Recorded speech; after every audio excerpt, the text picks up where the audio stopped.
বিগত ১৬ বছর পতিত স্বৈরাচার শেখ হাসিনা সরকার অবৈধভাবে ক্ষমতা দখল করার মাধ্যমে সারা বাংলাদেশে এক অরাজক পরিবেশ তৈরি করেছিল। তারই ধারাবাহিকতায় কিন্তু বাংলাদেশের প্রতিটা শিক্ষাঙ্গনে তাদের অঙ্গ সংগঠন ছাত্রলীগ এক অরাজক পরিবেশ তৈরি করার মাধ্যমে শিক্ষার কোনো পরিবেশ রেখেছিল না।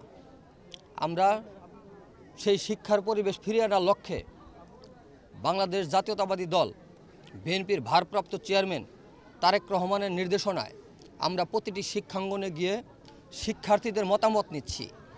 আমরা ব্যাপক সাড়া পাচ্ছি। সেই মতামতের ভিত্তিতে আমরা তাদের কাছে মতামত নিচ্ছি আগামী ছাত্র রাজনীতি এবং আগামীর বাংলাদেশ কিভাবে গঠন করা যায়, কিভাবে সুন্দর একটি বাংলাদেশ গঠন করা যায়, সেই ব্যাপারে মতামত নিয়ে আমরা দেশনায়কের কাছে সেই বার্তা পৌঁছানোর মাধ্যমে আমরা আগামীতে যে বাংলাদেশ গঠিত হবে একটি সুন্দর সমৃদ্ধশালী বাংলাদেশ গঠন করার মাধ্যমে আমরা শিক্ষার্থীদের সেই নিশ্চয়তা দিতে চাই যে সারা বাংলাদেশের শিক্ষা প্রতিষ্ঠানগুলোতে অবৈধ পতিত স্বৈরাচার শেখ হাসিনা সরকারের ১৬ বছরের বিগত আমলে যে পরিবেশ তৈরি হয়েছিল আমরা সেই পরিবেশ থেকে বেরিয়ে একটা শিক্ষার সুষ্ঠু পরিবেশ ফিরিয়ে আনব।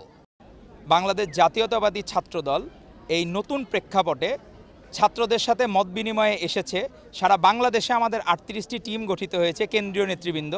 তারা প্রত্যেকেই জানতে চাচ্ছে সাধারণ শিক্ষার্থীদের কাছে তারা কেমন রাজনীতি চায়, তারা কেমন ছাত্র রাজনীতি দেখতে চায়, তারা ভবিষ্যৎ বাংলাদেশকে নিয়ে তাদের স্বপ্ন কী, এবং তারা চায় বাংলাদেশের সম্মান বৃদ্ধির জন্য পৃথিবীর সকল প্রান্তে তারা ছড়িয়ে ছিটিয়ে পড়ার জন্য তারা চায় শিক্ষার সুন্দর পরিবেশ।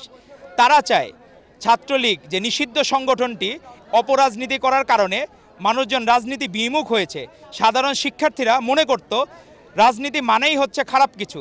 সেই জায়গা থেকে বেরিয়ে আজকে সাধারণ শিক্ষার্থীরা মতামত দিচ্ছে ছাত্রদল যে প্রক্রিয়ায় যে ধরনের সুন্দর রাজনীতি শুরু করেছে তারা সেই ছাত্র রাজনীতি দেখতে চায়। আজকে আপনি এই ক্যাম্পাসে ঢোকার মুখে আমি কিন্তু একটা পোস্টারও দেখি নাই, আমি দেখি নাই কোনো মিছিল, কোনো স্লোগান। এই যে রাজনীতির নতুন ধারা, নবজাগরণ, এটা শুরু হয়েছে ভারপ্রাপ্ত চেয়ারম্যান তারেক রহমানের মাধ্যমে। ওনার কারণে, ওনার নির্দেশে, ওনার ৩১ দফা নিয়ে আমরা হাজির হয়েছি সাধারণ শিক্ষার্থী, সাধারণ জনগণের দোরগোড়ায়। সেই জায়গায় আপনার একটি প্রশ্ন ছিল যে অপরাজনীতি এবং যারা করতেছে অনেকে ছাত্রদলের নাম ইউজ করে বিচ্ছিন্নবাদী সংগঠন। আপনি দেখবেন সুবিধাভোগী মানুষজনের সংখ্যা সব জায়গায় আছে। এই দুধের মাছি যে বলি আমরা, দুধের মাছি সব জায়গায় আছে। যারা লীগের বি টিম ছিল তারা বিভিন্নভাবে পুনর্বাসিত হওয়ার চেষ্টা করছে, কিন্তু আমরা যথেষ্ট সচেতন। আমাদের এই কুষ্টিয়া জেলা ছাত্রদলের এরা কিন্তু নতুন কোনো কর্মী সংগ্রহ করছে না, নতুন কোনো কর্মী নিচ্ছে না। যারা করছে তারা শুধু সুবিধাভোগী, সুবিধাবাদী। তাদেরকে শক্ত হাতে দমন করতে হবে এবং আমরা প্রশাসনের প্রতি আহ্বান জানাবো কেউ যাতে আমাদের নাম বা আমাদের সংগঠনের নাম ইউজ করে কোনো অপকর্ম করলে তাকে সাথে সাথে আমাদের জেলার প্রেসিডেন্ট সেক্রেটারি প্রয়োজনে আমাদের কেন্দ্রীয় নেতৃবৃন্দকে জানানোর জন্য। ছাত্রদল সবসময় শিক্ষার্থী বান্ধব সংগঠন এবং তারা কোনো জায়গায় হলে কোনো অবৈধ কোনো সিট দখল নাই, সেখানে কোনো মাদকের কোনো জায়গা নাই, কোনো চাঁদাবাজির কোনো জায়গা নাই। প্রত্যেকটা জায়গায় আপনি দেখবেন ছাত্রদল মানে সুশৃঙ্খল, ছাত্রতাই মানে শিক্ষাবান্ধব রাজনীতি।